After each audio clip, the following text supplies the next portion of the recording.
Welcome to The Local Lens, the podcast that brings the South Dakota community together.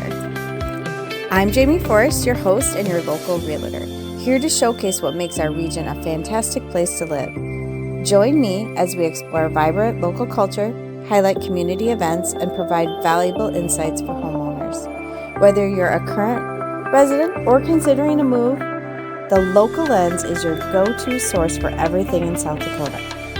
Let's discover, connect, and thrive together. Welcome to the show. Hey everyone, welcome back to The Local Lens. Jamie Forrest here. I am so excited to welcome my next guest, Emily Tupa. She's a real estate agent from the Rapid City area, and she has over 9 years of experience. So lots of stories that she's going to be able to share with us. She also has a background in hospitality. She excels in her customer service. She does event coordination, and she provides our clients with exceptional care and insights with all of her outstanding background that I can't wait to hear about and what makes you as a real estate agent. So welcome to The Local Lens, Emily. Thanks so much for having me, Jamie. You're welcome. So as I kind of alluded to, before you were a realtor, you worked in like the wedding and corporate event planning world for about 7 years. So tell us a little bit about why you made that transition, and how those two complemented each other during this crossover in careers. Well, it's an interesting story. I feel like I just sort of was incredibly lucky. I graduated college with a BA. I was hoping to go into journalism, and at the time, everywhere that was hiring really wanted to keep people just under where you could get your benefits sorted out. I got engaged, and when I went to the venue, they had an opening, and I must have had a lot of fun planning because I applied for a job and just started doing that. Incredibly fun work. You work with weddings, family reunions, and then corporate events as well. At that time, I lived in Fargo, and I had a friend here in Rapid, and she said, they're hiring for that job down here. At the time, we didn't have any kids. We thought, let's try something, new place, new adventure. And we ended up down here and again, had so much fun. And I think there comes a point in hospitality where the next step up might be more in management, like maybe general management. A lot less people facing, a lot more spreadsheet facing, which did not appeal to me. And I had coffee with a very good friend of mine, and she said, you should be a realtor. And I kind of laughed because I was like, oh, that's the job where you only get paid if you close a deal. Like I'm not doing that. And I took a chance, and I'm so happy I did because I just really love this career. Awesome. So in your career as a real estate agent, can you think of any memorable experiences where your background with like hospitality really helped you, like in maybe one of those really challenging situations, whether it be buyers, sellers, coworkers, other agents, things like that? The thing that was so unique about weddings is that as the on-site coordinator, you're the source of the source, right? You've got the DJ, the florist, the cake person coming to you, maybe one of the bridesmaids, maybe one of the groomsmen has disappeared, and you're just sort of moving all the pieces so that the bride, the groom, the immediate family aren't feeling that stress. That's very true in a lot of real estate deals. We need to coordinate and help, not just setting up the showing, getting you in, helping you negotiate the deal, but working with you to get all those pieces in place. The appraiser, usually lenders are involved, title work, and all of those things that kind of come up that are always unique. Like, can we get in early and do some painting or fix the flooring? And do you know someone who does flooring? All of that stuff. So, and you have one wedding, a lot of people after they buy a house, like, I hope I only have to do that a few times. So it's a high stress, but very lovely situation. And one of my favorite things that happened was a few years in, I actually got to help a young couple. I had planned their wedding here locally, and then they bought and sold with me, and they've been just incredible cheerleaders for me and so supportive. And they're like, you're always handling our messes. And I said, well, it's not a mess, it's a messy process. And that's why you want to have somebody who does it day in and day out. Yes, that is true. People do not realize how many things we do. They think we just show houses and show up at a closing. And there's so many moving pieces, like you said, in between that to have that experienced agent locally that knows those people to call or can walk you through some specific things to your community is very needed. Yes, I agree. So you're also very involved in your community, I think, and you consider yourself kind of a connector and a community ambassador there. Tell us a little bit about like your community involvement out there in Rapid and some of the things that you do. I grew up in Grand Forks, North Dakota, and the thing that was always set up there when you were a kid is like, oh, there's nothing to do. And I remember my mom, who grew up in a tiny little farm town, was like, there's no boring places, there's boring people. She's like, find a way to figure out what's fun in your area. And that's so true. I am on the local library board. I'm the board chair. And I was amazed because I was a very active patron. But until I got involved, I didn't realize how much our library provided from if you want to check out equipment to do a DIY project at your house, power Yeah. tools, things like that, fishing poles, even if you want to check out Okay. a state park pass, there's so much stuff. So when we have the air base here and when I have people coming in and I know they're going to reside in Pennington County, I'm like, get to the library. There's so much you can take advantage of there. I'm a big lover of the arts. So I talk about, we have some really great local theaters here. We have a fantastic local symphony. I'm now coaching my daughter's softball team. So I was not a Wow. sport person growing up, but I'm starting to really appreciate that and the amazing community of young athletes and all the people that support them here. And we were transplants. Like I said, we moved from Fargo to here. We had a few friends that lived here, but we had to make our way in the community and find our places for us. And it's an honor to help people do that because it's such an important part of connecting with where you live. Mm-hmm. Oh, definitely. Yeah, you've been through it. That's great that you want to help others feel that they belong in that community and know what's out there. So how do you feel like being so involved in helping people connect with the community? How has that impacted your success? And then just for us agents out there too, how can we as real estate agents really help contribute to the growth in our communities? Such a good question. There's the classic. For me, I put out Rapid City has advertisements every so often, like, do you want to serve as a community member on a board? And there's the airport, there's Parks and Rec, there's the library. So I put my name out there. And when they said library, I was like, oh, yes, I love to read. I'm so in. And, one thing that I found to be really helpful in kind of my business model is that every year I host two events. I invite all my past clients, people that work with me, people that refer to me. In the summer, I have a big pool party and I have it catered with Qdoba. And there's a fantastic lady here. She does like artisanal cotton candy. It's very dangerous. Oh, Yep.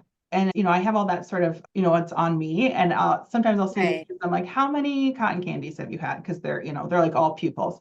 And then we do a fun holiday party. But that's been a really nice way. I'll be chatting with people and I'm like, oh, you're looking for someone to work at your dentist office. I was like, I just had a young family move here. She's looking for a job. You should come meet. Yeah.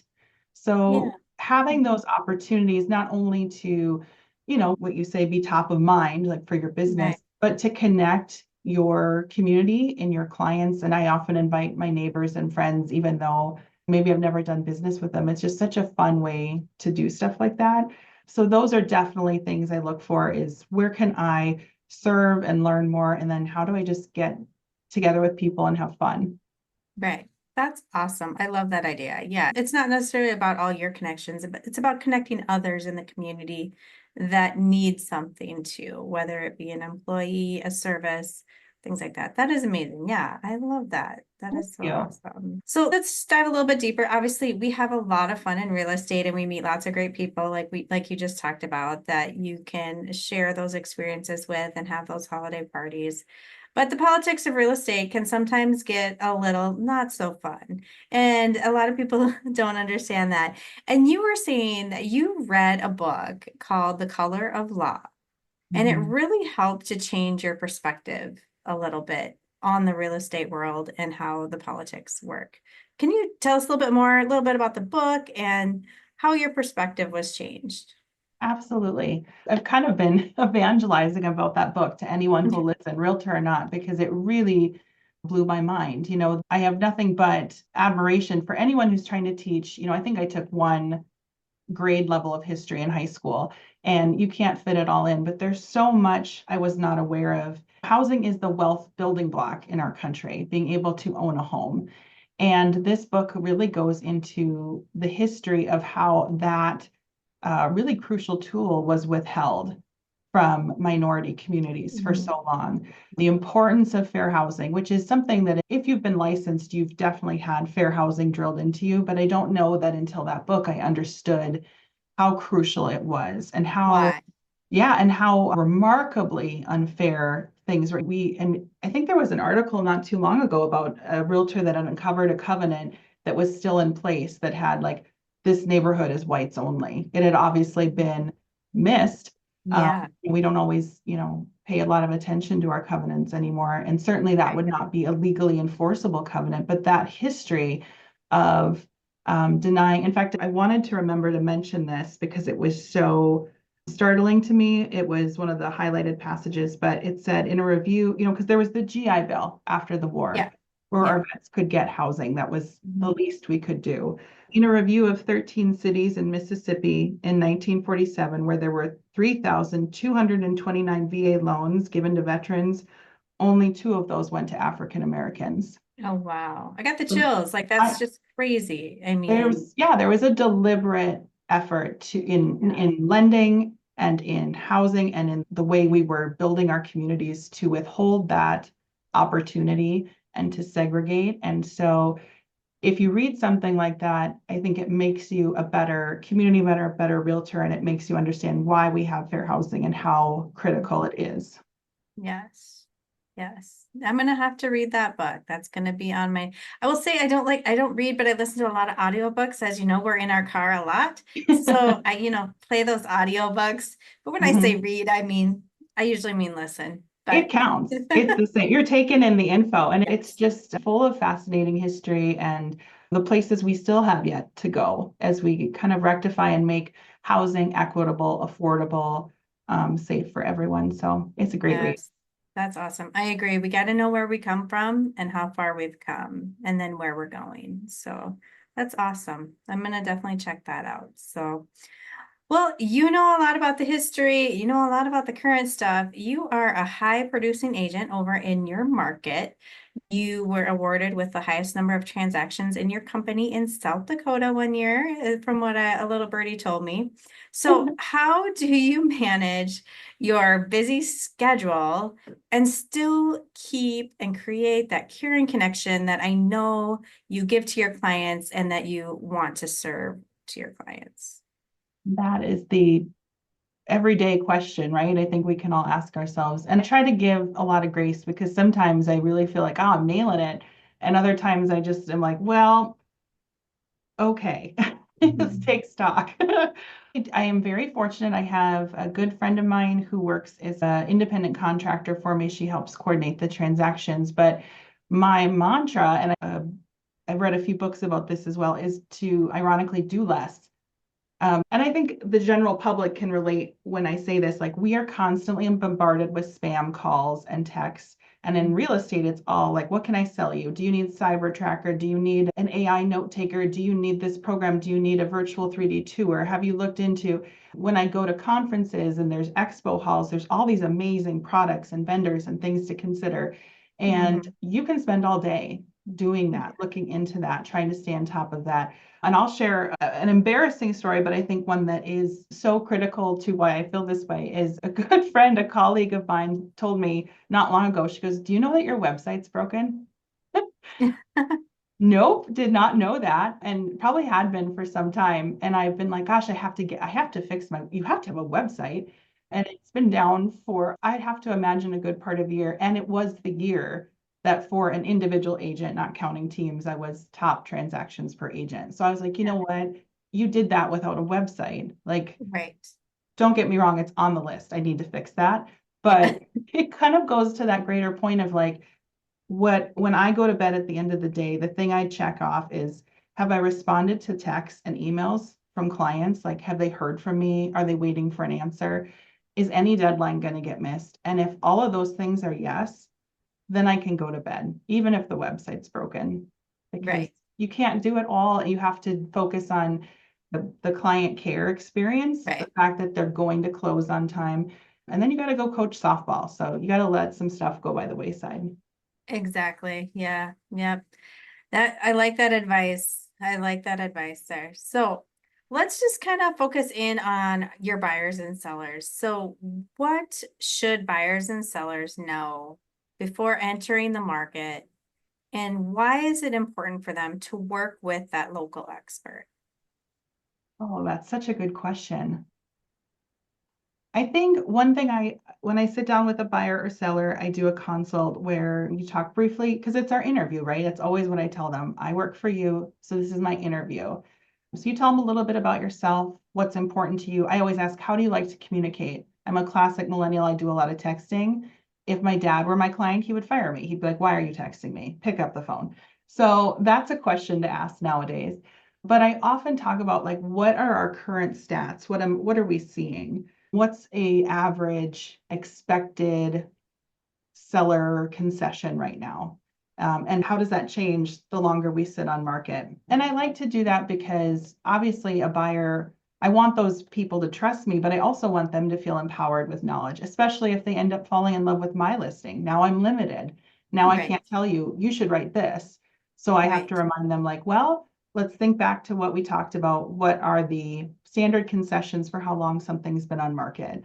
So I try to give them some of that foreknowledge. So even though the process is unfamiliar, it feels like they too share in some of that knowledge about what's coming, what to expect to see on a Rapid City home inspection. What is radon gas? Is it a big deal? How yes, do we take care of it?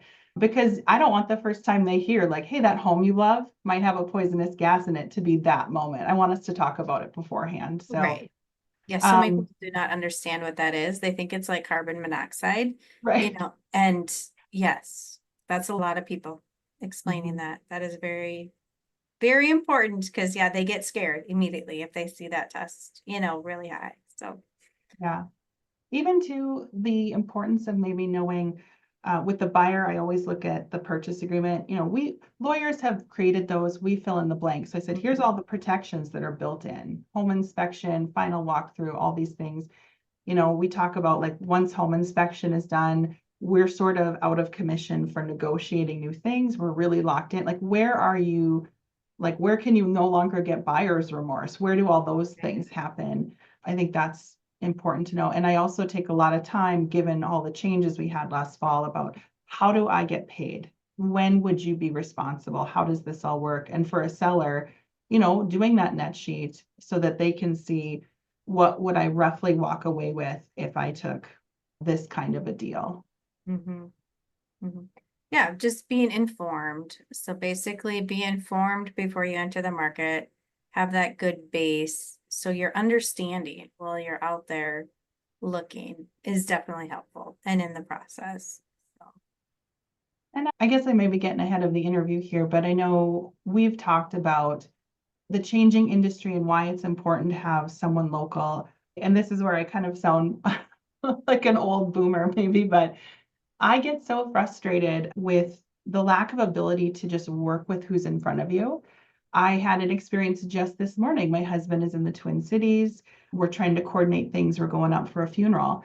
And I said, hey, can you go down to the front desk, book another room for this other family member that's coming? And so he went down there and they said, oh, I'm sorry, you can't make a reservation here. You have to do the app or go online. oh, And I was like, why for? what? I don't love that. And I come from hospitality and, I Yeah, was like, when did this change? Like, why can't you walk up? There's something so helpful where you're in a situation where, things are stressful, funeral, home buying, wedding planning, of just going up to someone and being like, can you take care of me? And them going, yes, I got you. I don't right, want to get on an app. I don't want to have an AI agent on, some random realestate.com help me. I want to have somebody in the community who I can call in a couple years, like, hey, we are going to remodel our house. Who do you know? I think that's right. so important. That's what I want as a consumer. Yeah, because I don't even feel like you can trust like Google reviews and stuff sometimes. Like you can to a point, but you don't know if they're having people, Mhm. do false reporting on there. I don't know. I've read some before and I'm like, this seems very robotic, like in a response. So, I know I used to love going by the reviews on websites. And mhm. now my husband, who's in IT, he always tells me the stuff. And he's like, a lot of those are paid. You can't Yeah, really trust reviews anymore. So I think yeah, as big as the world has become, we often look for a way to make it smaller. Like, I do think that, like, case in point, I have no website for a year, but I still have business because I'm really trying to keep in touch with my sphere and the people that care about me and like me so that they're The doing. personal reviews, the personal in-person word of mouth. Hey, yeah, I worked with her. She's great. That definitely means more than what, unfortunately, the internet might say, at I some think point, so. because we just don't know with this new world that we're in. But yeah, that was basically my next question, and you just kind of answered it right there for us, was just going on how the market, how the world's changing, and with technology and the internet, and why the local expert is still necessary. We can't trust everything that we're reading, because we know those Zillow estimates are sometimes okay, sometimes way off, because they Yeah, don't know what updates have been done in that house. They don't know maybe what preventative maintenance hasn't been done in that house, so Zillow doesn't know those things, and that's why you still need your local expert to kind of guide you in the yeah. process. Awesome. Well, I appreciate you being here, Emily. Do you have any other amazing tips or things that we didn't chat about today that you would want to share with the audience? That's a fun question. I guess I like to remind people, interview. You can take advantage of, and not just with real estate, I guess, if you look out my window here to the left, we have a huge, crazy landscape project happening at our house. And I'm so glad we found the company that we did, because they're just knocking it out of the park. They're really providing excellent service. And again, I find myself thinking, like, this is so similar, because here I am, I have these sort of grand ideas, but no plan. And I'm like, what about this tree? And he's like, that's a great tree. Here's why it's not a good idea here. There's another tree that will work in your climate and won't cause these issues. And I just am like, thank you, because I don't know anything about trees. Um, Right. You just and know what looks pretty, and yeah, I saw it on Pinterest and it's fluffy. Like, yeah. it's so, you interview not only to find the person that you jive with because it's a personality fit, but someone that will take good care of you as you make one of the biggest investments you're probably going to make. And I think we're busy, so maybe we don't do that. I've been guilty of that, but take advantage of it. And any realtor worth having will be prepared and honored to interview for that position for you. Yeah. Awesome. Awesome. Again, thanks, Emily, for being here on the Local Lens. I appreciate your insights and your stories. So if anybody out there has any questions for you, how can they get in touch with you? Well, not my website yet. Yeah. Yes, definitely not the No, website. we're going to work on that. Ironically, I use my Facebook quite a bit. So if people message me, facebook.com/care beyond closing. That's my business motto, I guess. So you can Yeah. message me on there. My phone number's on there, and happy to do it. All right. Awesome. Well, thank you, Emily, and thank you guys. We'll see you next time on the Local Lens. Bye. That wraps up this episode of The Local Lens. Thanks for tuning in and exploring South Dakota with me. Don't forget to subscribe, rate, and leave a review to help us reach more listeners. Stay connected with us on social media for updates and more community highlights. Until next time, keep discovering, connecting, and thriving.